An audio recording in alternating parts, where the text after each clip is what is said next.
अस्सलाम वालेकुम अजीज तलबा। जैसा कि चैप्टर नंबर 1 हमने एंड किया था और उसका एक मैंने रिव्यू लेक्चर दिया था पूरे चैप्टर का, उसके एंट्री टेस्ट के topics, short questions, possible long questions and you can say that MCQs. इसी तरह रिसेंटली हमने चैप्टर नंबर 2 हमने एंड कर लिया है, वेक्टर्स एंड एक्विलिब्रियम। फिजिक्स में चैप्टर नंबर 2 की फर्स्ट ईयर में अहमियत क्या है, हम वो इम्पोर्टेंस डिस्कस करेंगे।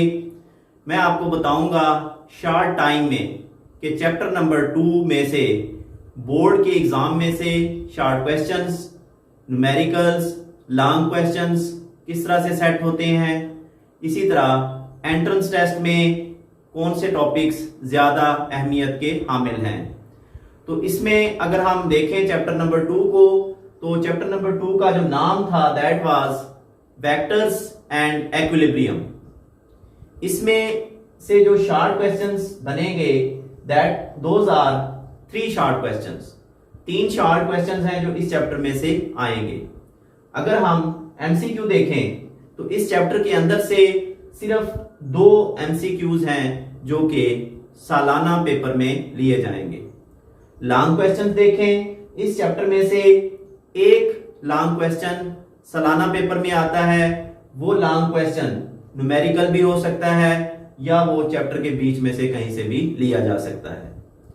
अब इसमें से जो है ना स्टेप बाय स्टेप हम आगे देखेंगे। स्टूडेंट, चैप्टर नंबर 2 को जब हमने स्टार्ट किया था, जो पहला लेक्चर था, उसमें हमने फिजिकल क्वांटिटीज को डिफाइन किया था। All the quantities which are measurable accurately, जिनको आप मेजर कर सकते हो, वो फिजिकल है। फिजिकल क्वांटिटीज की 2 टाइप्स थी, स्केलर्स एंड वेक्टर्स। स्केलर्स को मुकम्मल तौर पर बयान करने के लिए डायरेक्शन की जरूरत नहीं होती। वेक्टर्स क्वांटिटीज वो हैं which require both magnitude and direction for their complete description. So हमने वेक्टर्स की एग्जांपल्स पढ़ी थी। For example I can say that force is a vector quantity, acceleration is a vector quantity, you can say momentum is a vector quantity. Next short question, इस chapter का first short question, representations of vector. Vector को ज़ाहिर करने के तरीके। Vectors are represented by 2 methods, symbolic representation and graphical representation. Symbolically, vectors are represented by bold letter. In handwriting, vectors are represented with light face letter with an arrow above or below. Similarly, graphically, vectors are represented by a straight line with an arrow head. जो line की length है वो magnitude बताएगी और जो arrow है वो direction बताएगा। Next article, short question, Cartesian coordinate system. Cartesian या rectangular coordinate system, actually these are 2 lines just like this which are perpendicular to each other. The point of intersection of these lines is called origin and the whole system is called rectangular coordinate system. One of the line is named as x-axis. You know, horizontal line is x-axis, vertical line is y-axis. X-axis positive toward right side, negative toward left side. Y-axis positive upside, negative downside. Next short question was direction of a vector in plane and in space. मैंने आपको concept दिया था, short question यहां से बनता है, what is difference between plane and space. आपको आना चाहिए। प्लेन में 2 कोऑर्डिनेट्स होते हैं और स्पेस में 3 कोऑर्डिनेट्स होते हैं। In plane there is 1 angle, in space there are 3 angles. In plane there is only 2 coordinates and in space there are 3 coordinates. This is the difference between direction of vector in plane and space. Next, addition of vectors, vectors को आपको समझाया था simple arithmetic rule से ना तो add किया जा सकता है ना ही सब्ट्रैक्ट किया जा सकता है। Vectors are added by special rules which is called head to tail rule. Head to tail rule के कुछ पॉइंट से, पहला point draw the representative lines of given vectors, दूसरा redraw the lines such that tail of second vector should meet with the head of last vector या second vector and so on। Resultant कैसे find out करते हैं? First vector की tail को last vector के head से मिला के। नेक्स्ट एक short question, commutative property, yes vector addition obey commutative law, means to say a plus b vector is equal to b plus a vector. इसके बाद once again कुछ definitions हैं, जैसे कि नल वेक्टर है, null a vector whose magnitude is 0, direction is arbitrary. Equal vectors हैं, vectors are said to be equal if they have same magnitude and same direction. यहां से एमसीक्यू बना लेते हैं। Two parallel vectors having same magnitude are equal, या two parallel lines having same magnitude are, आगे option आप दे लें तो आंसर इसका इक्वल होगा। उसके बाद negative vector, a vector whose magnitude is equal to original vector but direction is reversed is called negative vector. Next question आता है मल्टीप्लीकेशन ऑफ वेक्टर। इसमें हमने पढ़ा था vectors can be multiplied with a number or vectors can be multiplied with a scalar। Number कितने तरह के होते हैं? There are two types of number, positive number and negative number। अगर कोई वेक्टर पॉजिटिव नंबर से मल्टीप्लाई होगा तो डायरेक्शन सेम रहेगी, नेगेटिव से मल्टीप्लाई होगा तो डायरेक्शन रिवर्स हो जाएगी। Similarly if a vector quantity is multiplied with a scalar, you know, the product will be a new physical quantity and the dimensions of new physical quantity will be same as the dimensions of those quantities which are multiplied। तो multiplication में आप physical इसमें जो है ना example दे सकते हैं, momentum product of mass scalar quantity, velocity vector quantity, result momentum that is new physical quantity। next student chapter number 2 में आर्टिकल आता है हम कह सकते हैं rectangular components of a vector. Rectangular component कौन से होते हैं या कंपोनेंट की क्या डेफिनेशन है? कंपोनेंट की डेफिनेशन आपको आनी चाहिए, शॉर्ट क्वेश्चन है। The effective value of a vector in given direction is called component of vector. Rectangular component the component which are perpendicular to each other, जो एक दूसरे के परपेंडिकुलर हैं, they are called rectangular components of a vector. अब जी इनकी जो है ना हमने वैल्यूज निकालनी है। आप जो है ना लेक्चर देख सकते हैं, उसमें रेक्टेंगुलर कंपोनेंट को एक्सप्लेन किया गया है। X component A cos theta होता है, वाई कंपोनेंट किसी भी वेक्टर ए का A sine theta. Magnitude find out करने के लिए पाइथागोरियन थ्योरम लगाते हैं और डायरेक्शन निकालने के लिए टेन थीटा का इस्तेमाल करते हैं। नेक्स्ट हमारे पास जो आर्टिकल आता है that is position vector. Position vector क्या है? A vector which describe the location of A point, जो किसी जगह की पोजीशन या लोकेशन बताए, that is called position vector. अब पोजीशन वेक्टर को ज़ाहिर आर वेक्टर से करते हैं। इसको जो है ना अगर हम ग्राफिकली लिखें तो ये एक स्ट्रेट लाइन से ज़ाहिर करते हैं। उस लाइन की जो टेल है वो ओरिजिन पे है और हेड पॉइंट पी पे होगा, जहां पे जिस जगह को आपने लोकेट करना है। यहां से एमसीक्यू बना लेते हैं। At origin the position vector will be, option दे दें, फॉर एग्जांपल 0 है, 1 है, 2 है या नल वेक्टर। तो ओरिजिन के ऊपर पोजीशन वेक्टर नल वेक्टर होता है। स्टूडेंट नेक्स्ट हम जब इसमें पढ़ते हैं, बड़ा इंपॉर्टेंट एक लॉन्ग क्वेश्चन आता है, vector addition by its rectangular components. इसमें वेक्टर्स को ऐड किया था, एक तो है हेड टू टेल रूल, एक हमने यहां पे ऐड किया bye its rectangular components. Diagram एक बनाई थी, पूरा क्वेश्चन इस डायग्राम के गिर्द घूमता है। हमने रिजल्टेंट ऑफ x निकालना है, रिजल्टेंट ऑफ y निकालना है, रिजल्टेंट मैग्नीट्यूड निकालनी है।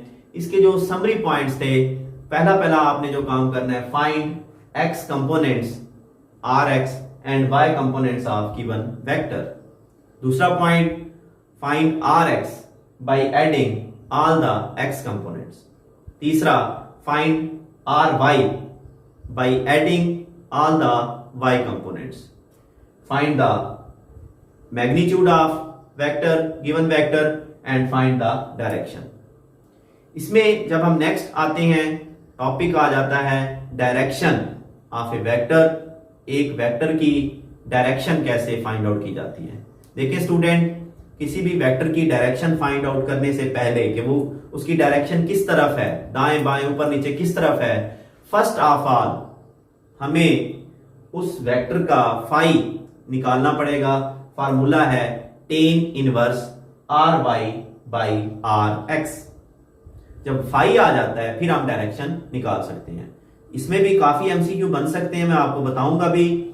फॉर एग्जांपल, अगर फर्स्ट क्वाड्रेंट में है आपका वेक्टर तो डायरेक्शन है थीटा इज इक्वल टू 5। अगर सेकंड क्वाड्रेंट में है तो डायरेक्शन है theta is equal to 180 minus 5। अगर आपका वेक्टर थर्ड क्वाड्रेंट में है तो डायरेक्शन है 180 प्लस 5। अगर आपका रिजल्टेंट वेक्टर फोर्थ क्वाड्रेंट में है तो डायरेक्शन होगी 360 माइनस 5। अब यहां से किस तरह का एमसीक्यू बन सकता है, देखें। यहां से अगर फॉर एग्जांपल वो आपसे लिखता है एक MCQ, if R X is positive and R Y is negative, the resultant vector will be in first quadrant, second quadrant, third quadrant, fourth quadrant. तो आपको इसका सही आंसर क्लिक करना पड़ेगा। राइट आंसर, अगर x पॉजिटिव है, y negative है, तो ये सेकंड जो है ना, सॉरी फोर्थ क्वाड्रेंट को आप जो है ना क्लिक करोगे। फोर्थ क्वाड्रेंट में x पॉजिटिव और y नेगेटिव होता है। नेक्स्ट, यहां से एमसीक्यू फॉर एग्जांपल और किस तरह का बना सकते हैं, if both rx and ry are negative, resultant will be in third quadrant. इस तरह के एमसीक्यू यहां से बन सकते हैं। इसमें एक और टॉपिक हमने पढ़ा था इस चैप्टर में, यूनिट वेक्टर। बड़ा अहम टॉपिक है क्योंकि हम यूनिट वेक्टर को आगे फ्रीक्वेंटली यूज करते हैं। यूनिट वेक्टर क्या है, a vector whose magnitude is 1, magnitude is unity in given direction is called unit vector.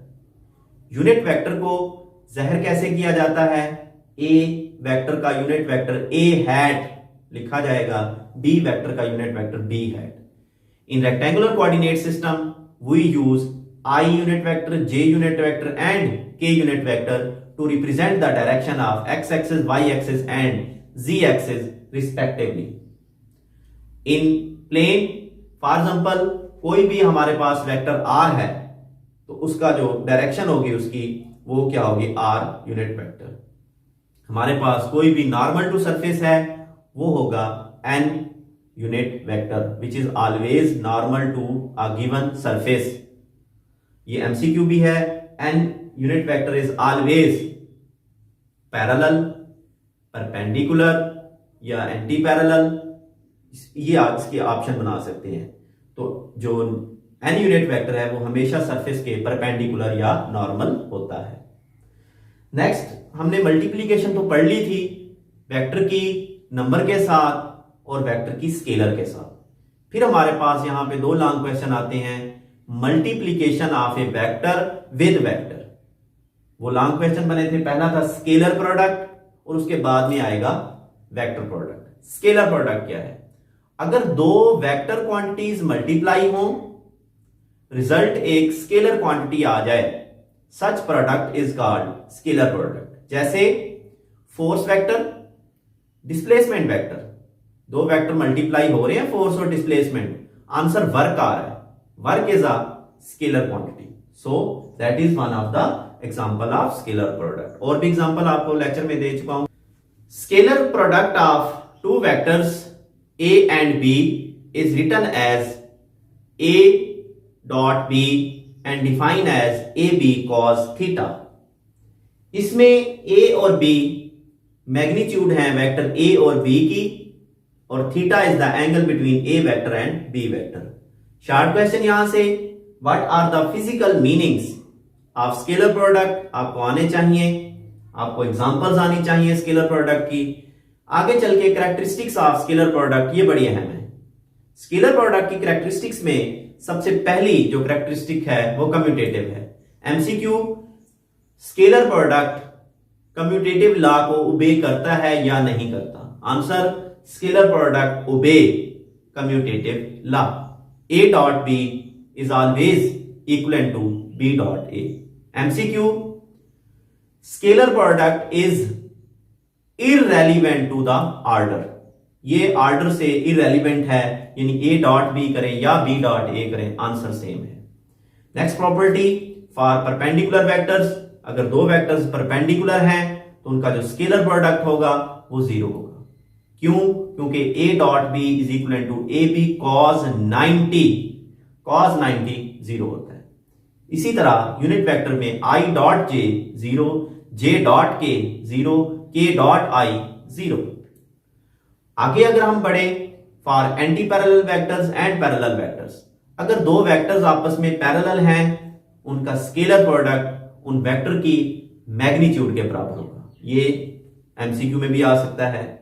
Anti parallel में स्केलर प्रोडक्ट उन वेक्टर्स की negative of product of magnitude के बराबर होगा, यानी अगर दो वेक्टर एंटी पैरेलल हैं लाइक दिस, एक इस तरफ है दूसरा इस तरफ है, for anti parallel vectors a dot b equal ab cos 180, cos 180 minus 1 होता है, तो आपको पता है answer negative of product of magnitude के बराबर आएगा।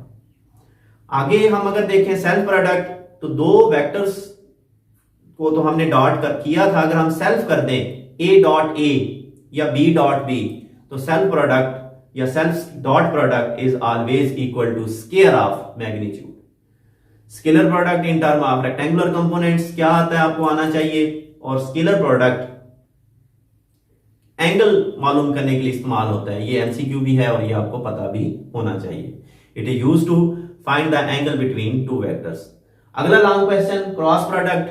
Once again, if product of two vectors, दो वेक्टर मल्टीप्लाई हो, इज अ वेक्टर क्वांटिटी, जवाब भी एक वेक्टर आए, such product is called cross product. दो वेक्टर्स a और b का cross product is written as a cross b and define as ab sine theta and direction n।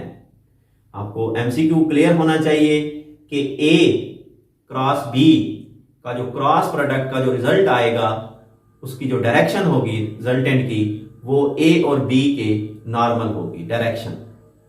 उसके बाद n एक यूनिट वेक्टर है, मैं आपको बता के आ रहा हूं, इसकी डायरेक्शन हमेशा नॉर्मल टू गिवन सरफेस होती है। n की डायरेक्शन फाइंड आउट की जाती है by right hand rule. Student, आपको राइट हैंड रूल मैं लेक्चर में अच्छे तरीके से पढ़ा चुका हूं, आपको आना चाहिए राइट हैंड रूल क्या है। उसके बाद characteristics of vector product. Vector product की खसूसियात देखें। कम्यूटेटिव प्रॉपर्टी, वेक्टर प्रोडक्ट ओबे नहीं करता। a cross b is not equal to b cross a। वजह वही है, राइट हैंड रूल के तहत आपको लेक्चर में समझाया हुआ है कि a क्रॉस b की डायरेक्शन और आती है और b क्रॉस a की डायरेक्शन डिफरेंट आएगी। नेक्स्ट, फॉर पैरेलल वेक्टर्स, अगर दो वेक्टर्स आपस में पैरेलल हैं तो उनका स्केलर प्रोडक्ट जो है ना नल वेक्टर के बराबर होगा। फॉर एग्जांपल, दोनों जब पैरेलल होंगे, एक ही डायरेक्शन में होंगे, तो थीटा जीरो होगा, तो cross a cross b is equal to A B sine zero, sine zero zero होता है। इसी तरह परपेंडिकुलर वेक्टर्स के लिए स्केलर प्रोडक्ट की मैग्नीट्यूड मैक्सिमम होगी। सेल्फ प्रोडक्ट में आंसर नल वेक्टर आएगा। i डॉट j हमेशा, सॉरी i क्रॉस j वो k के बराबर है, क्योंकि आंसर हमेशा नॉर्मल टू प्लेन आता है क्रॉस प्रोडक्ट में। k क्रॉस i हमेशा j के बराबर होगा। j क्रॉस k हमेशा i के बराबर। चूंकि ये कम्यूटेटिव नहीं है, अगर आप ऑर्डर चेंज कर दोगे यानी k क्रॉस j करोगे, जवाब माइनस आई आएगा। नेक्स्ट जो है ना इसमें प्रॉपर्टी है in term of rectangular components, वो आपको आना चाहिए। एक एमसीक्यू है आखिर में, area of parallelogram is equal to magnitude of cross product. Cross product की जो मैग्नीट्यूड है वो एरिया ऑफ पैरेललोग्राम के बराबर होता है। उसके बाद नेक्स्ट आर्टिकल हमने जो पढ़ा है, most important article torque. Torque ये वो आर्टिकल है जो एंट्रेंस टेस्ट एमकैट में शामिल है। बाकी जो दूसरा चैप्टर जितना मैं अभी तक रिवाइज करवा चुका हूं वो एंट्रेंस टेस्ट में नहीं आता। अब टॉर्क क्या है? टर्निंग इफेक्ट ऑफ फोर्स, यानी कुछ पॉइंट्स ऐसे होते हैं जहां फोर्स गर्दिश पैदा करती है। फॉर एग्जांपल ये पॉइंट है, ये फोर्स है, ये रोटेशन आ रही है, तो turning effect of force is called torque. Fan rotate कर रहा है, टॉर्क है। दरवाजे को हम खोल रहे हैं, वो टॉर्क है। इसी तरह और भी आपको काफी सारे एग्जांपल्स मिलेंगे। टॉर्क के यूनिट्स क्या हैं? Newton metre. डायमेंशंस याद होनी चाहिए, ml square t inverse square. Torque क्या डिपेंडेंस किन चीजों पर है? टॉर्क 2 या 3 चीजों पे डिपेंड करता है, फोर्स के ऊपर, मोमेंट आर्म के ऊपर, तीसरी चीज एंगल के ऊपर। एंगल चेंज कर दोगे फोर्स और मोमेंट आर्म का टॉर्क चेंज हो जाएगा। Next, torque on a rigid body, उसको 2 मेथड से हमने कैलकुलेट किया था। पहले मेथड में फोर्स को रिजॉल्व कर लो और आपको जो है ना टॉर्क मिलेगा RF साइन थीटा। दूसरे मेथड में R यानी पोजीशन वेक्टर को रिजॉल्व कर लो, आपको फिर भी आंसर मिलेगा RF साइन थीटा। टॉर्क की वेक्टर फॉर्म क्या है? टॉर्क की types, short question, what are types of torque? There are 2 types of torque, positive and negative. इसी तरह टॉर्क के यूनिट्स आपको मैं बता चुका हूं। टॉर्क और फोर्स में क्या सिमिलैरिटीज हैं याद रखना। टॉर्क ये एमसीक्यू है, टॉर्क प्रोड्यूसेस एंगुलर एक्सेलरेशन। अगला एमसीक्यू है, force produces linear acceleration. Torque angular acceleration, गर्दिशी एक्सेलरेशन पैदा करता है, फोर्स लीनियर एक्सेलरेशन पैदा करती है। दोनों एक्सेलरेशन पैदा करते हैं, ये इनमें एक मुशाबिहत मौजूद है। उसके बाद हम कह सकते हैं torque is a counter part of force but in angular motion. Force जो किरदार लीनियर मोशन में अदा करती है, टॉर्क वही किरदार एंगुलर मोशन में अदा करता है।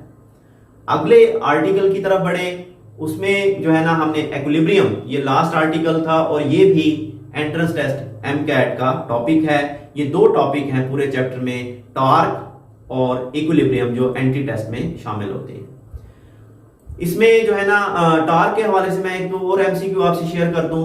The torque due to central force is, central force का टॉर्क कितना है? ऑप्शन मैक्सिमम, 0, मिनिमम, जो भी, तो ये आपको आंसर आना चाहिए। इसी तरह अगर फोर्स और आर दोनों की डायरेक्शन रिवर्स कर दें, फोर्स की भी और पोजीशन वेक्टर की भी, then the direction of torque will be, क्या वो सेम रहेगी, रिवर्स हो जाएगी, परपेंडिकुलर? तो ये भी आपको एमसीक्यू आना चाहिए। इसी तरह डायरेक्शन ऑफ टॉर्क हमेशा किस तरफ होती है? क्या वो फोर्स की जानिब होगी या पोजीशन वेक्टर आर की जानिब होगी? क्योंकि torque is equal to R cross F. तो मैं बता के आया हूं डायरेक्शन ऑफ टॉर्क हमेशा परपेंडिकुलर होगी to the plane containing force and R, यानी ना वो फोर्स की तरफ होगी टॉर्क की डायरेक्शन, ना ही आर की तरफ। वो फोर्स और आर दोनों के परपेंडिकुलर होती है। Direction of torque is find out by right hand rule. अब हम इक्विलिब्रियम की तरफ आएंगे। इक्विलिब्रियम तवाज़ुन को कहते हैं।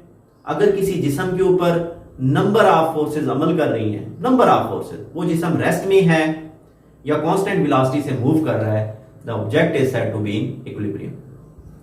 इक्विलिब्रियम की टाइप्स हैं स्टैटिक, डायनामिक। स्टैटिक अगर जिस्म साकिन है, डायनामिक अगर जिस्म कांस्टेंट वेलोसिटी से मूव कर रहा है। आपको एग्जांपल दोनों की आनी चाहिए, स्टैटिक की क्या है, dynamic.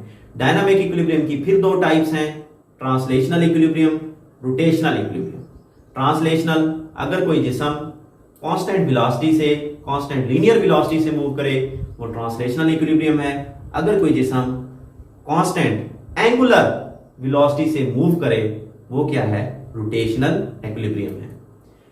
Most important conditions of equilibrium, equilibrium की शराइत, दो शराइत हैं टोटल।